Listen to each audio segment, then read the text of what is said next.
আসসালামু আলাইকুম রহমতুল্লাহি ওবরাকাতুহ। আলহামদুলিল্লাহি ওয়াহদা ওয়াসসালাতু ওয়াসসালামু আলা মান লা নাবিয়্যা বা'দা ওয়া আলা আলিহি ওয়া সাহবিহি ওয়া মাওয়ালা। আচ্ছা, এরপরে আমরা শিরকের বড় বড় দুইটা পরিণতি এখানে তিনি উল্লেখ করেছেন। একটা পরিণতি হলো আপনার আশিরকুল আকবার ইউজিবু হুবুতাল আমল, মানে জীবনের যত আমল করছি সমস্ত আমল শিরকে আকবর করলে বাতিল হয়, আমলগুলো নষ্ট হয়ে যাবে। যেমন সূরা জুমারের 65 নম্বর আয়াত আল্লাহ পাক বলছেন, ওয়ালাকাদ উহিয়া ইলাইকা ওয়া ইলাল্লাযিনা মিন ক্বাবলিকা লাইন আশরাকতা লাইয়াহবাতান্না আমালুক ওয়া লাতাকুনান্না মিনাল খাসিরিন।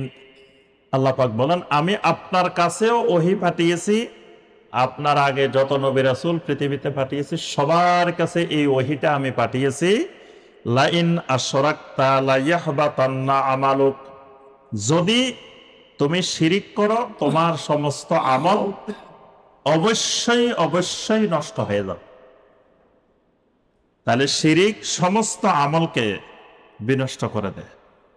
শিরিকের মাধ্যমে একটা শিরিকে আকবর করলে পিছনের যতগুলো আমল আছে সমস্ত আমল নষ্ট হয়ে যায়। আরেকটা শিরকে আকবরের ভয়াবহতা হলো ওয়াল খুলুদু ফিন্নার লিমান মাতা আলাই, যে লোকটা শিরিকের উপরে মারা যাবে সে স্থায়ীভাবে জাহান্নামে যাবে, মানে সে জাহান্নাম থেকে আর কখনো বের হবে না। এই ব্যাপারে অনেকগুলো কোরআনে কারিমের আয়াত আছে। এবং যে শিরিকে আকবরের উপরে মারা যাবে তার জন্য আল্লাহর জান্নাত আল্লাহ সুবহানাহু ওয়া তাআলা হারাম করে দিবেন, মানে তাকে আল্লাহ পাক জান্নাত কখনোই দিবেন না। সূরা আল মাইদার 72 নম্বর আয়াতে আল্লাহ পাক বলে দিয়েছেন, ইন্নাহু মান ইউশরিক বিল্লাহি ফাকাদ হারামাল্লাহু আলাইহিল জান্নাহ ওয়া মাওয়াহুন নার, যে ব্যক্তি আল্লাহর সাথে শিরিক করবে তার উপরে আল্লাহ জান্নাতকে হারাম করে দেন, মানে সে কোনোদিন আর জান্নাতে ঢুকতে পারবে না। এই জন্য লোকমান আলাইহিস সালাম বলছেন, ইন্না শিরকা লা যুলমুন আযীম, এটা হলো আল্লাহর উপরে সবচাইতে মহান জুলুম। আচ্ছা, এরপরে তিনি শিরকে আকবরের কয়েকটা এখানে উদাহরণ দিচ্ছেন। একটা উদাহরণ হলো দোয়াউল আমওয়াত ওয়াল আসনাম। দোয়া একটা ইবাদত, এই কোন মৃত ব্যক্তির কাছে, সেটা দিনদার মানুষ হোক আল্লাহর ওলি হোক যেই হোক, কোন মৃত ব্যক্তির কাছে দোয়া করলে, মৃত ব্যক্তির কাছে কিছু চাইলে, ধর মৃত ব্যক্তির কাছে কেউ যদি সন্তান কামনা করে, মৃত ব্যক্তির কাছে বিপদ আপদ দূর করার জন্য যদি কামনা করে, মৃত ব্যক্তির কাছে যদি সে ধন সম্পদ কামনা করে, চাকরি বাকরি কামনা করে, জি এটাই, মানে এরকম যে কোনো মৃত ব্যক্তি মারা গেছেন, তিনি যত বড় দিনদারই হোক যত কিছুই হোক, তার কাছে কোনো কিছু চাওয়া, এটা শিরকে আকবার। ওয়াল আসনাম, মূর্তির কাছে কোনো কিছু চাওয়া, এটাও শিরকে আকবার। এরপরে আপনার শিরকে আকবরের তিনি আর একটা উদাহরণ দিয়েছেন, ওয়াল ইস্তিগাসা বিহিম। ইস্তিগাসা মানে তলাবুল গাউস, মানে কোন বড় ধরনের বিপদে মুসিবতে অসুস্থতায় যদি আল্লাহ ছাড়া কাউকে ডাকে, কাউকে সাহায্য কামনা করে, আপনি এখানে বিপদে পড়ছেন, ডাক দিলেন ইয়া জিলানি, ইয়া গাউসুল আজম, ইয়া খাজা বাবা আমাকে বাঁচান, ইয়া আলী, এরকম আল্লাহ ছাড়া কাউকে যদি আপনি ডাক দেন আপনাকে বিপদ থেকে বাঁচানোর জন্য, রক্ষা করার জন্য, তখন এটাও শিরকে আকবার। আল্লাহ ছাড়া কারো জন্য মান্নত করলে, আল্লাহ ছাড়া কারো উদ্দেশ্যে মান্নত করলে, সেটা কম টাকা মান্নত হোক আর বেশি টাকার মান্নত হোক, যদি একটা মোমবাতিও মান্নত করা হয় যে অমুক মাজারে আপনি একটা মোমবাতি দিবেন, সিন্নি দিবেন, তারপরে অমুক মাজারে মশারি দিবেন, তারপরে আপনি অমুক মাজারে টাকা দিবেন, এটা দিবেন ওইটা দিবেন, এইরকম আল্লাহ ছাড়া কারো উদ্দেশ্যে কোনো মান্নত করা হইলে আপনি ওরসের সময় একটা ছাগল দিবেন, একটা গরু দিবেন, তারপরে এটা দিবেন ওইটা দিবেন, এটাও শিরকে আকবার। ওয়া যাবহ লাহুম, কারো উদ্দেশ্যে জবেহ করা, এটাও শিরকে আকবার, মানে জবে হবে একমাত্র আল্লাহর জন্য। আপনি এখান থেকে গরু একটা কিনে এটার মধ্যে গলার মালা লাগাই সাজাই এখান থেকে নিয়ে গেছেন ফরিদপুরে, এখান থেকে নিয়ে গেছেন বরিশাল, এখান থেকে নিয়ে গেছেন সিরাজগঞ্জে, এখান থেকে নিয়ে গেছেন নেত্রকোনা, এটাও শিরকে আকবার, এটাও শিরকে আকবার। কারণ গরু ছাগল কিনে আপনি যদি নিতে চান তাহলে কোথায় নিয়ে যেতে হবে? আল্লাহর ঘরে নিয়ে যেতে পারেন। হজ্জে কেরানের জন্য সাথে করে পশু নেওয়া যায়। নবী সাল্লাল্লাহু আলাইহি সাল্লাম 100 পশু 100 উট নবী সাল্লাল্লাহু আলাইহি সাল্লাম নিয়ে রওনা দিয়েছিলেন। আপনার 6ষ্ঠ হিজরিতেও নবী সাল্লাল্লাহু আলাইহি সাল্লাম উট নিয়ে রওনা দিয়েছেন। আবার আপনার বিদায় হজের সময়ও নবী সাল্লাল্লাহু আলাইহি সাল্লাম উট নিয়ে রওনা দিচ্ছেন। তা আপনি এই বাংলাদেশ থেকেও চাইলে যদি চান যে আপনি গরু ছাগল নিয়ে যাবেন কয়েকটা, সেখানে নিয়ে মিনায় কোরবানি দিবেন, নিতে পারেন, সেটা ইবাদত। কিন্তু আল্লাহ ছাড়া অন্য কোনো জায়গায় যখন এরকম নিয়ে যাবেন তখন এটা শিরকে আকবার। এগুলো হলো শিরকে আকবরের কয়েকটা গুরুত্বপূর্ণ বড় বড় উদাহরণ। এরপর আসেন শিরকে আসগর। শিরকে আসগরটা কি? ছোট শিরিক। ছোট শিরিকটা কি? কোরআনে অথবা সুন্নায় এটাকে শিরিক বলা হয়েছে, শব্দটা শিরিক। কোরআনে আল্লাহ বলছে এটা শিরিক, অথবা হাদিসে বলছে যে এটা শিরিক, কিন্তু আসলে এটা শিরকে আকবর না। এরকম জিনিস হলে এটার নাম শিরকে আসগর, ছোট শিরিক। যেমন ধরেন নবী সাল্লাল্লাহু আলাইহি ওয়াসাল্লামের একটা হাদিস, আল্লাহ রসুল সাল্লাল্লাহু আলাইহি ওয়াসাল্লাম যেমন বলেন, মান হালাফা বিগাইরিল্লাহি ফাকাদ কাফার আও আশরাক। আল্লাহ ছাড়া কেউ যদি অন্য কারো নামে কসম করে সে কুফরি করল অথবা শিরিক করল। তো এখানে আল্লাহ ছাড়া কারো নামে কসম করাকে শিরিক, নবী সাল্লাল্লাহু আলাইহি ওয়াসাল্লাম শব্দটা বলছেন শিরিক করা। এখন আল্লাহ ছাড়া কারো নামে যখন কেউ কসম করে তখন শিরিক হয়। তো এই শিরিকের দ্বারা কিন্তু সে কাফের হয় না, গুনাহগার হয়। তাহলে এটা শিরকে আকবর না, এটা শিরকে আসগর। নবী সাল্লাল্লাহু আলাইহি ওয়াসাল্লাম বলছেন, কেউ যদি কোনো গণকের কাছে যায়, গণকের কাছে গিয়ে হাত গণনা করলো, রাশি গণনা করলো, ভাগ্য গণনা করলো, তাহলে সেও শিরিক করল। কিন্তু এই শিরিকটা কোন শিরিক? শিরকে আসগর, এটাতে সে কাফের হয়নি। 40 দিন তার কোনো সালাত কবুল হবে না, এটাও আছে। তো মানে এটা শিরকে আকবর হয় নাই, শিরকে আসগর হয়েছে। বিশ্বাস করলেও নবী সাল্লাল্লাহু আলাইহি ওয়াসাল্লাম বলছেন যে সে কুফরি করলো, কিন্তু এই কুফরি, এই শিরিকটা শিরকে আকবর না, এটা শিরকে আসগর।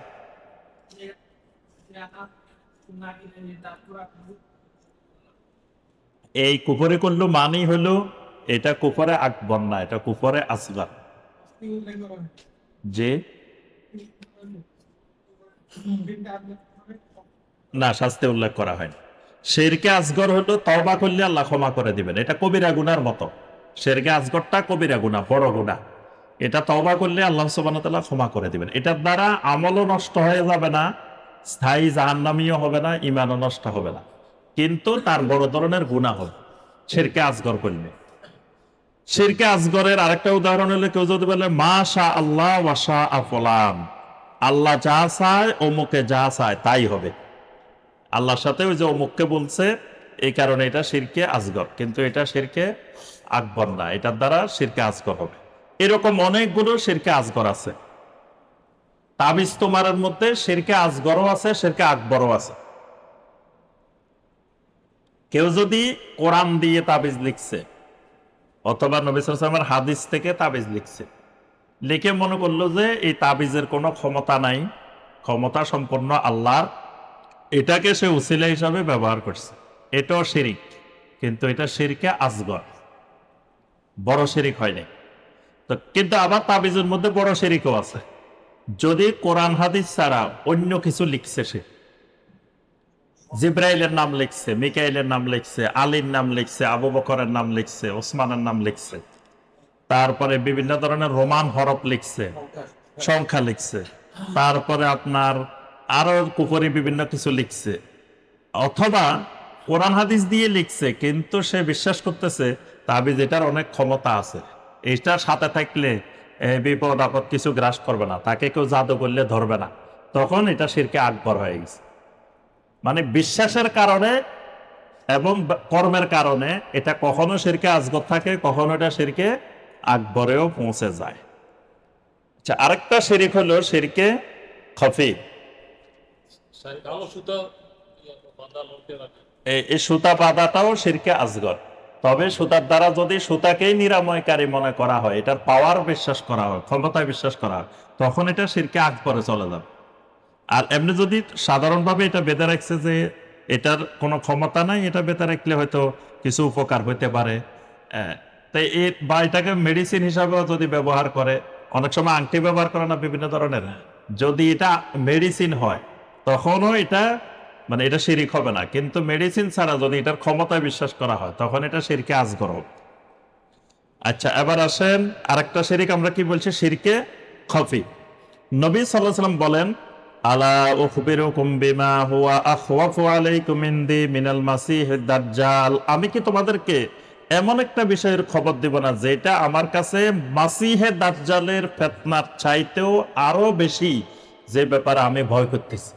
সাহাবায়ে কেরাম বলেন, বালা ইয়া রাসূলুল্লাহ। নবী সাল্লাল্লাহু আলাইহি ওয়াসাল্লাম বলেন, আশশিরকুল খাফি, এটা হলো গোপন শিরিক। গোপন শিরিকটা কিরকম?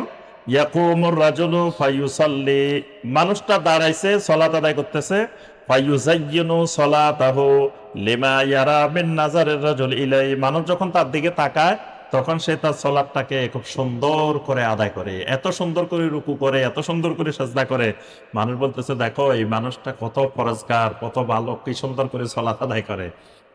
এই যে মানুষকে দেখানোর উদ্দেশ্যে যখন সে করছে, নবী সাল্লাল্লাহু আলাইহি ওয়াসাল্লাম বলেন এটা শিরকে খফি, এটাও শিরকে খফি। কারণ সে তো সালাত আদায় করবে আল্লাহর জন্য, আল্লাহকে দেখাবে, মানুষকে দেখানো তো তার উদ্দেশ্য নয়। তো যখন মানুষকে দেখানোর উদ্দেশ্য হয়েছে তখন এটা শিরকে খফি হয়ে গেছে।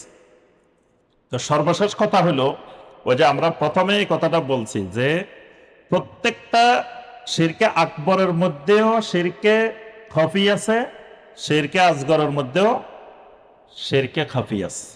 যেমন ধরেন শিরকে আকবরের মধ্যে শিরকে জলি হলো, যে এখানে কয়েকটা উদাহরণ যেগুলো দিছে, মৃত ব্যক্তির কাছে দোয়া করা, তারপরে আপনার মৃত ব্যক্তির কাছে সাহায্য কামনা করা, বা যে কোনো ব্যক্তির কাছে এরকম ইস্তেগাসা করা, মান্নত করা। খফি কি? হুয়া রিয়াউল খালেস।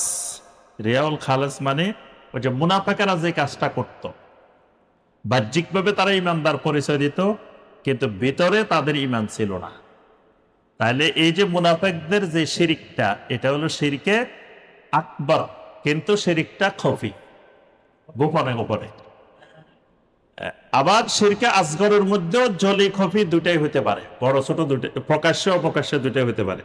যেমন প্রকাশ্যে কেউ বললো যে মা শা আল্লাহ মা সেইতা, আল্লাহ যা চান আর আপনি যা চান এটাই হবে। কেউ কসম করলো, আল্লাহর কসম এবং এই কাবার কসম, তখন এই শিরিকটা হয়েছে শিরকে আসগর, কিন্তু প্রকাশ্যে। কিন্তু খফি কেমন? খফি হলো গোপনে গোপনে, সে রিয়া করলো। যেমন সে দান করলো কিন্তু তার অন্তরে উদ্দেশ্য হলো মানুষকে দেখানো, মানুষকে জানানো, মানুষ তাকে দানবীর বলবে। তখন এই যে কাজটা ভিতরে ভিতরে হয়েছে, এটাও শিরিক হয়েছে, কিন্তু শিরকে আসগর। তাহলে শিরকে আকবরও দুইভাবে হয়, প্রকাশ্যে হয়, গোপনে হয়। শিরকে আসগরও দুইভাবে হয়, প্রকাশ্যে হয়, গোপনে হয়। এই হলো মোটামুটি সংক্ষিপ্তভাবে আপনার শিরিকের প্রকারভেদ। রিয়া শিরিক, রিয়ার মধ্যে দুই ধরনের শিরিক আছে, বড় শিরিকও হতে পারে, ছোট শিরিকও হতে পারে। এক ধরনের রিয়া হলো যদি আকীদাগত রিয়া হয়, মানে বাহ্যিকভাবে দেখাইতেছে আমি ইসলামের সব বিশ্বাস করি, মুসলমান, ভিতরে ভিতরে আমি ইসলামের অনেক কিছু বিশ্বাস করি না, ইসলামের শরিয়া আইন মানি না, ইসলামের এটা মানি না, এটা মানি না, ওইটা বিশ্বাস করি। তার অর্থ হলো প্রকাশ্যে আমি মুসলিম বলতেছি, মুসলিম মানে আমি সব মানি, কোরআন হাদিসে যা আছে, কিন্তু ভিতরে ভিতরে অনেক কিছু মানি না। তাহলে এটাও শিরকে আকবর, শিরকে খফি, গোপন শিরিক। আবার ওই ছোট শিরিকও হইতে পারে কোনোটা, এটা দুটাই হইতে পারে। এজন্য রিয়া এটাও শিরিক। আল্লাহ পাক আমাদেরকে সকল প্রকার শিরিক থেকে আল্লাহ পাক বেঁচে থাকা তৌফিক দান করুন। আল্লাহ সুবহানাহু ওয়া তাআলা আমাদেরকে শিরিক মুক্ত ঈমান এবং আমল করার আল্লাহ পাক তৌফিক দান করুন। আমিন ইয়া রাব্বাল আলামিন।